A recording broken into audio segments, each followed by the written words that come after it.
अपनी लीला से श्री कृष्ण जी महर्षि दुर्वासा के आश्रम में जाने से पहले महादेव जी से उनका त्रिशूल लेकर एक पर्वत पर स्थापित करवाते हैं। और जब महर्षि दुर्वासा तप में लीन थे तो श्री कृष्ण चिल्लाते हुए कहते हैं, आश्रम में कोई है या फिर हम चले जाएं। तभी मुनिवर जी श्री कृष्ण को शांत रहने को बोलते हैं और कहते हैं, अगर ऋषि दुर्वासा का ध्यान भंग हो गया तो अनर्थ हो जाएगा।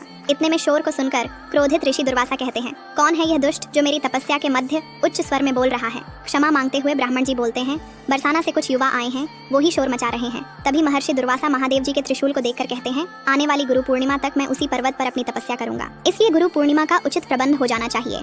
और वहां से चले जाते हैं। ब्राह्मण जी गुरु पूर्णिमा की सामग्री देते हुए कहते हैं, सद्दो उपचार विधि के प्रबंध का दायित्व तुम तीनों का होगा। तभी अयान रोकते हुए सुझाव देता है कि मैं और राधा नव विवाहित दंपति हैं, अगर यह दायित्व हम दोनों को मिले तो यह हमारे लिए पुण्य होगा। ब्राह्मण जी अयान से सहमत हो जाते हैं और कहते हैं, हाँ वैसे भी कृष्ण की उद्दंडता का दंड भी बड़ा होना चाहिए। और कृष्ण को महर्षि दुर्वासा के तप की रक्षा का दायित्व देते हुए चेतावनी देते हैं कि ध्यान रहे, अगर उनका तप भंग हुआ तो तुम्हें श्राप भी मिल सकता है।